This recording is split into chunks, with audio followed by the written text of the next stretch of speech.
This is Rock and Roll Grad School with your hosts Heidi Hedquist and Luke Poling. All their favorite songs are slow and sad.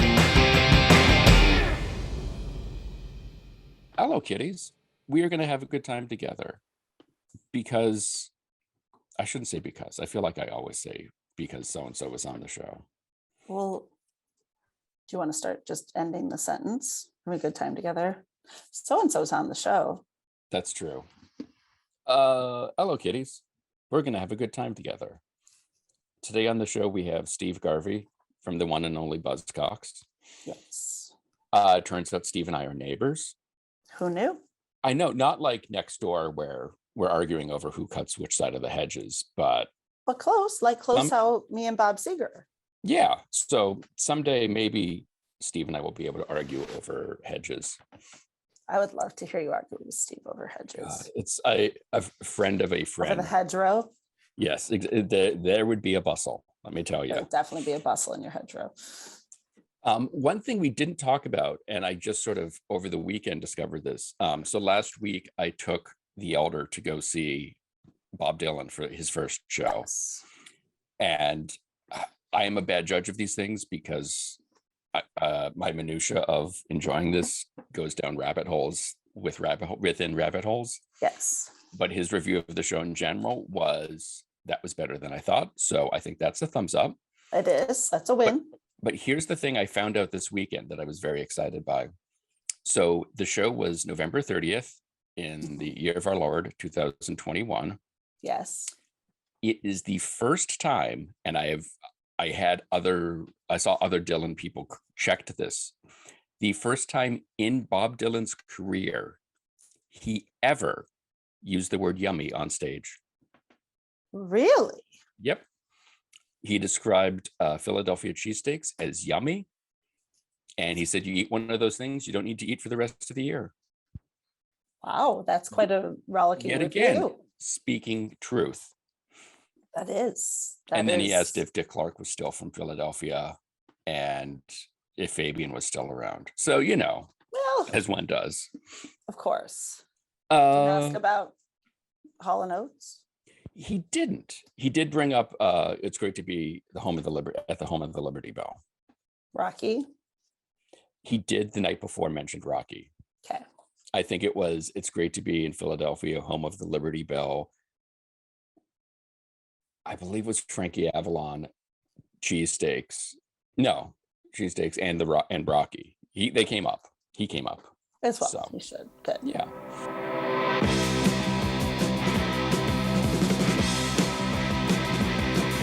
I just want to love her like any other. What do I get? I only want a friend who stayed to the end. What do I get? What do I get? Oh, what do I get? What do I get? Oh, I guess my first question to start is, why can't I touch it? Why can't I touch it? I think he's so. Pete is talking mostly about like emotion, Mm-hmm. and why can't I touch love? Or I suppose the connotation that people are going to.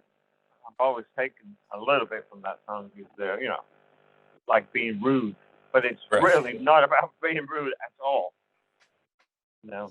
Certainly be listened to the lyrics, cotton on. Why can't I touch the thing that's in my heart, in my soul, the hurt in my chest, the heartbreak. Mm-hmm. That's what I've always got taken from the song, That was, it's turned into one of our most popular songs, and it was just a B-side. I think it was on the B-side of Everybody's Happy Nowadays, right? I think. Yeah, I'm familiar with it on the singles Going Steady, so it certainly isn't a album track. Yeah, it was on the B-side of Everybody's Happy Nowadays, which we recorded at Strawberry Studios in Manchester, which was NCC studio. Okay. We'd never recorded there before, and we had the the A side. We had that song down, and we had to come up with a B side. And I guess a day or two before I started to jam with that bass riff, and Pete walked in and he had a lyric. Said, "Oh, well, that sounds like a good B side." Yeah. One of the things that I feel like is so identifiable with Buzzcocks, and especially those first few records, is the interplay between you and John, the drummer, that you guys just seem to lock in and just stay together. John was an amazing drummer. He was just natural. He'd not been playing long. He'd only been playing for 6 weeks when the band formed. Wow. He was just a natural, That's amazing. Now, the band was in existence for a year before I joined. Howard Devoto was the lead singer of the band. He left for what reason, I don't know why. And then Pete took over. And then his friend Garvey joined on bass. And he was with him for about 6 months. But he had problems with him. He was an alcoholic. He would go crazy. And I was in the right place at the right time and knew the right people. Essentially, that was the fall. The band The Fall. They were all my best friends, and they recommended me for that gig. So I got an audition, and I passed the audition. Did you know right away this was going to be where you wanted to be, or was it more like, let's just do the audition, see what happens? Well, I just knew it because I'd seen the band a few times. I was a big punk rock fan, and my chops are good. I've been playing. I was 14 and I was 19, so it wasn't that long. But I've been playing in cover bands, and school bands, so I knew the songs. And I got on with the guys well, That's awesome. I'm assuming they were kind of playing the sort of stuff you liked, and you were playing that sort of poppy punk. Because I know a few of the guys, Pete, had seen the Sex Pistols or opened for the Sex Pistols prior to your joining. That's correct. Yeah. They brought the Pistols up to Manchester 2 times. The first time they were supposed to open up for them, but they weren't ready. And then the second time they did open up the Sex Pistols. I did not see any of those 2 shows, actually. I saw the Sex Pistols at the Electric Circus in Manchester, and they were just fantastic, scary. Like good rock bands or rock and roll bands, they can be scary sometimes. For sure, in the very best way. Yes, exactly. But they were just a fantastic band. It's a shame they couldn't keep their shit together, Yeah. They should never got rid of Glenn Matlock. Stupid. Great guy, great bass player, and he wrote a lot of the songs, Right. Yeah. Idiotic. Well, bands aren't always known for making the best decisions of any sort. Yeah, well, I tell you, when you're young, you do stupid things. Yeah. Some of us still do them when we're older too. I can attest to that. Yeah. But hopefully you have a little more wisdom. Yes, hopefully. I'm hoping.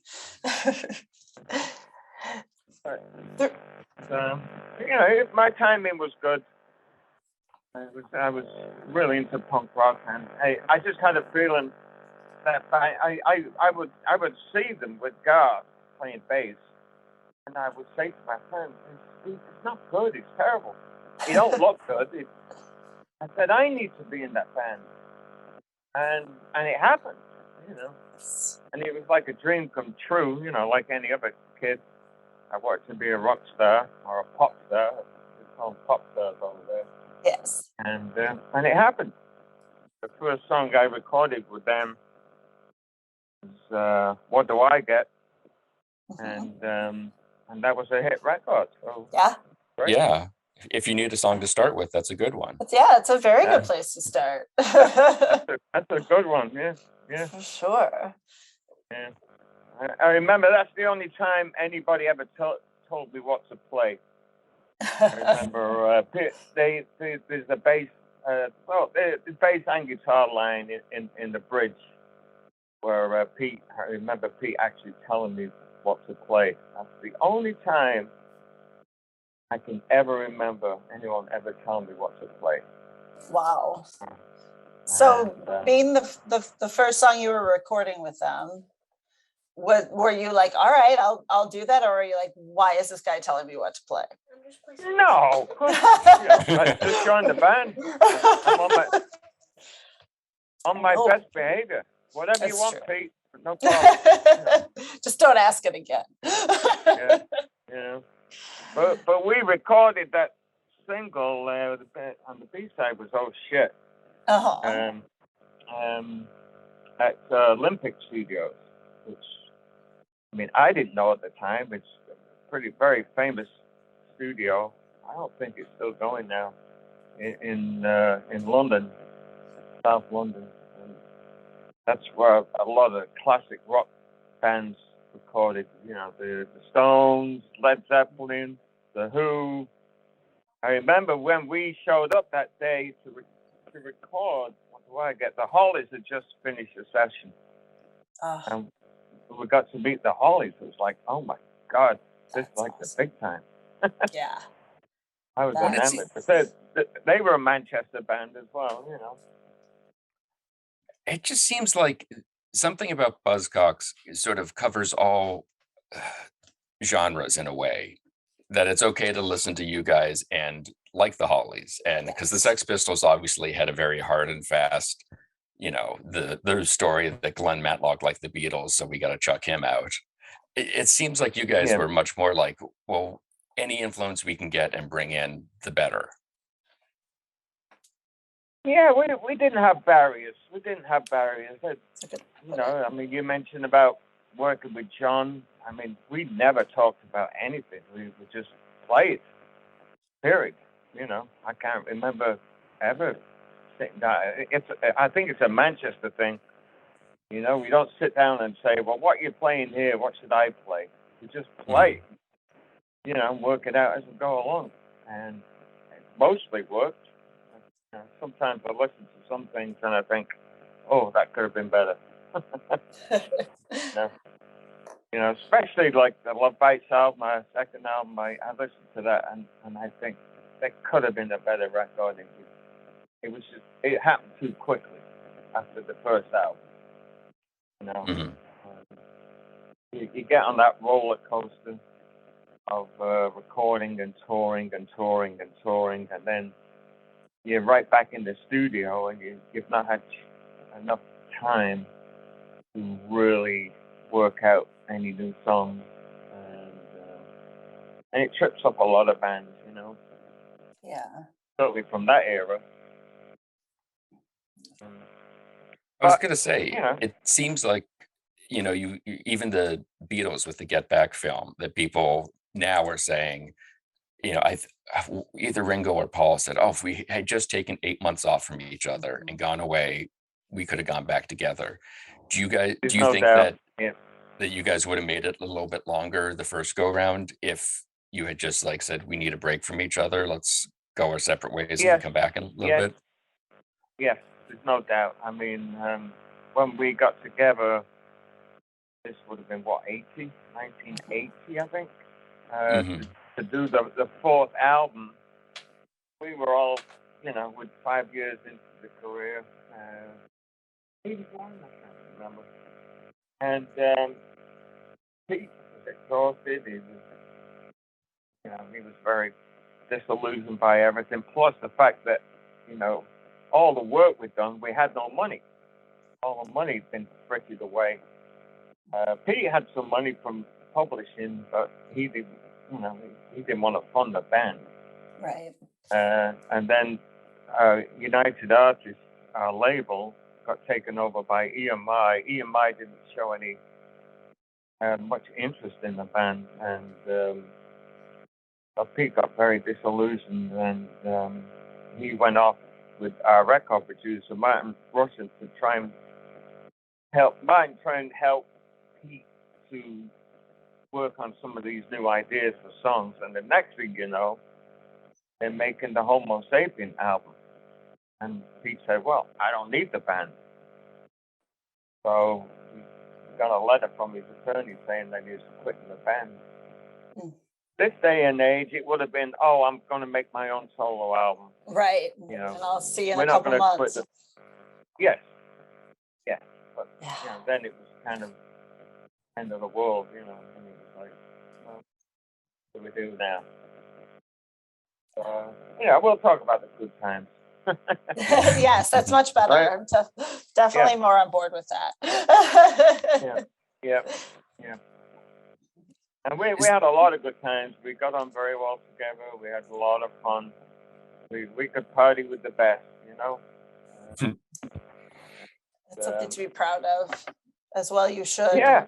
You know, we were treated like kings and acted like pigs. You know? Perfect. Most kings I know do act like pigs, so you acted like a king. Yeah.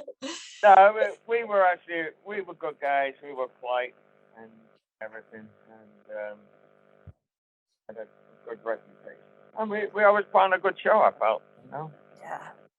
Mhm. You know, I know you're a young guy, so you would not have seen the band back in the day, but we always put on a good show. We're not that young, but but we'll pretend we are. Yeah. Well, then we got back together in what was it, '89, and we toured around the world a few more times, playing the old stuff and then introducing new stuff. And that was a lot of fun, but then it became very, very stressful for me. I was living in New York. Okay. And I was married with 2 little children. Oh gosh. Having to go to London and be away for months at a time, and would always come back with half the money that they promised me. Right. And of course. it was getting very stressful for me.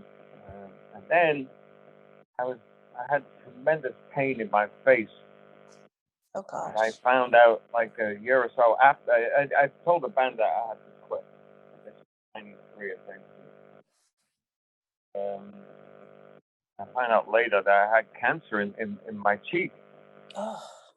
Most bizarre thing you could ever imagine. The big tumor. Oh my gosh, that's horrible. It was spreading into my nerves and into my brain stem. Oh. So I had multiple operations and massive radiation, and but at that point I quit the band and trying to get on with the rest of my life. And then that happened, you know. Yeah, that'll tend to change your direction a bit. Yes. And and they carried on without me, which is fine. We'll go and see them. You know, I got over the cancer, and I'm still here, obviously. Yes, which is the most important This is thing. me. This is me. What is it like to see your own band perform? Did you want to be up there, or were you like, oh, they're doing all right? Or was it like, oh, they're messing up? Yeah, I tell you, it was always mixed feelings. The first bass player they had, Tony Barber, he was a great guy. He was a super guy, and he loved the way I played. So he would drag me on stage, and give me his bass, and I would do an encore with them. Awesome. You know, all through the 90s and through the early 90s, and then he left, and they got another bass player, Chris. Now Chris was a lot more a great guy, but he I don't think he was comfortable with me going on the stage, and I was fine with that. I didn't need to go on the stage.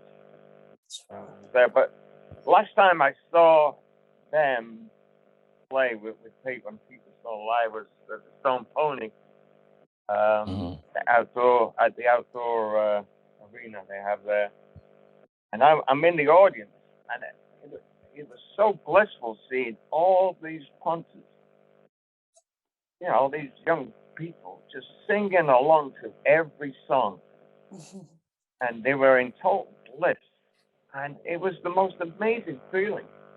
Yeah. That, you know, I just wish I was on stage, but it wasn't my gig anymore, you know.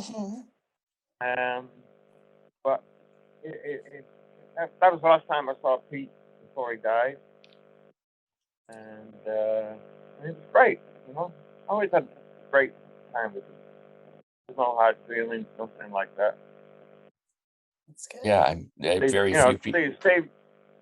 Steve Diggle's always a pisser, you know. He's always great, a lot of fun. Likes to drink, and he's total rock and roll.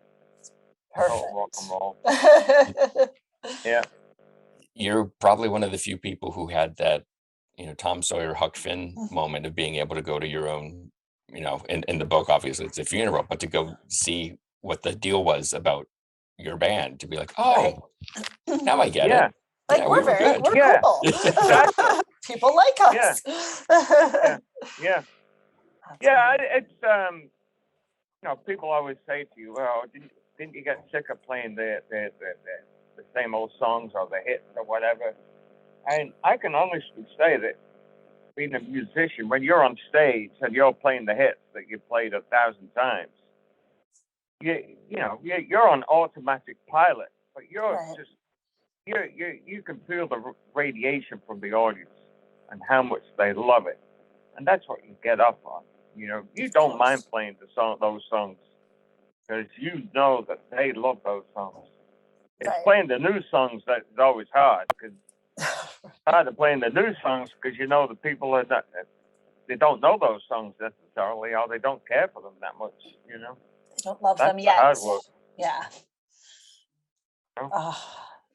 And then after you left Buzzcocks, you had a bunch of other bands you had played in, Motivation / Shy Talk.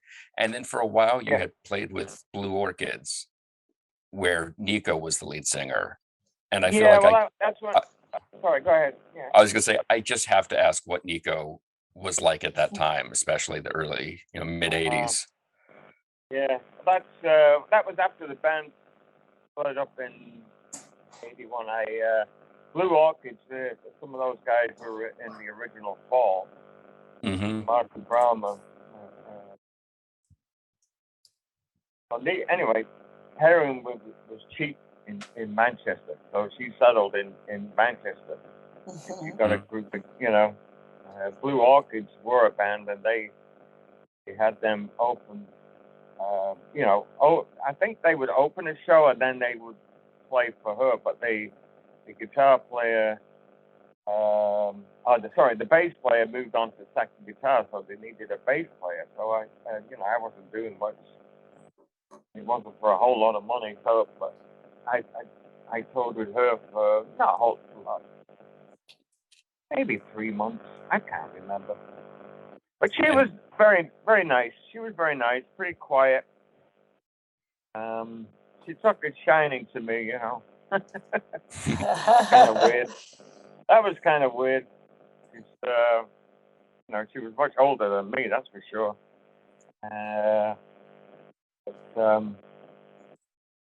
It was very interesting playing with her, you know. I mean, I'm not going to admit to saying I was a big Velvet Underground fan. You know, I certainly appreciated them, but it wasn't my thing, you know. Sure. Right. But I certainly love the songs that she sang on. You know? Yeah. But it was fun. I had a good time. That's all we can ask. But after that, I started working with Pete Shelley. He called me up, and he got a band together for a Homo Sapien album, and we did a world tour on that album, and I had a great time on that tour.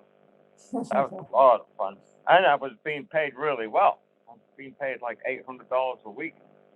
Back then was a lot of money. Oh, that's good. That's good. Yeah. And the last show we did on that tour, which was right at the end of May, we played the Peppermint Lounge when it was on Fifth Avenue, and we opened it actually. Oh wow. And, and I remember showing up for the gig in the afternoon, do a sound check, and they were still building the stage. And I'm a carpenter. I was trained as a carpenter as a young man, and so I remember helping them build the stage. And we never did get a sound check. Bit of a disaster, but we were well rehearsed, so it went down well. And anyway, I had a ticket to go home to Manchester the next day, and I'm looking out at the audience, and I've never seen so many beautiful girls in my whole life. It's just a sea of beautiful people. And I said to myself, I don't want to go home. I'm going to stick around. And that's exactly what I've done. I've stuck around for 30 odd years, That's outstanding. I was 82, so how many years is that? 38 years?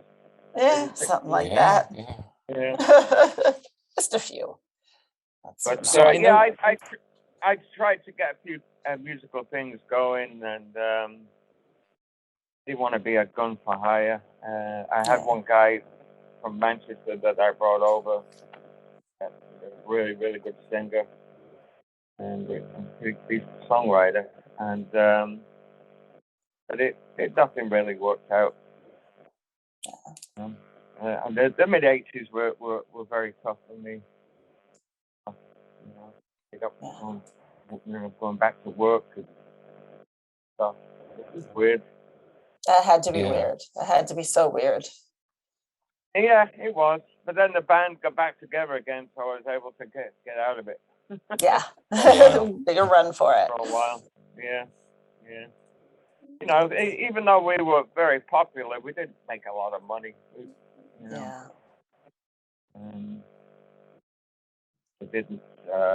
We had 8 top 40 hits in Great Britain. We had 5 in 1978, which is pretty amazing. Yeah. That's pretty outstanding. And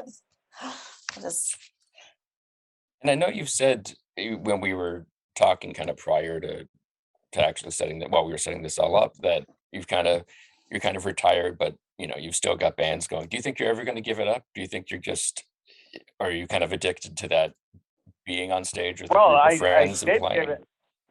I did give it up for a long, long time because doing carpentry work is very, very exhausting. Sure. Didn't have a lot, I'm bringing up a family, and the reality is, you work hard, and very often you work in on the Saturdays, and you don't have time to play music. Now, I did a little bit of record producing when I moved to the New Hope area. Mm-hmm. I've got my little project studio in the basement, doesn't everybody? And so I work with some singer-songwriters locally and make some albums. And even I got tired of doing that. But I've just started playing with some friends again, and I'm playing some shows locally. We had to come up with a name real quickly. We had 2 days to come up with a name. We had a gig up to John and Peters, and they were going to print up the sheet. We came up with the name Reader Station. Reader Station. That's REEDER. We don't have any recordings yet, and we're just having fun. But it sounds great. It's a 3-piece band. I've never played in a 3-piece band. That's awesome. Yeah. New adventures. Yeah, I have to play differently. I'm used to a wall of sound. I'm used to a wall of sound of guitars, but it's just bass, drums, and one guitar. So you have to play bass differently. You have to be a little more rock solid, Mm-hmm. And you can't go off and do your little runs here and there. stay right in the pocket, so to speak.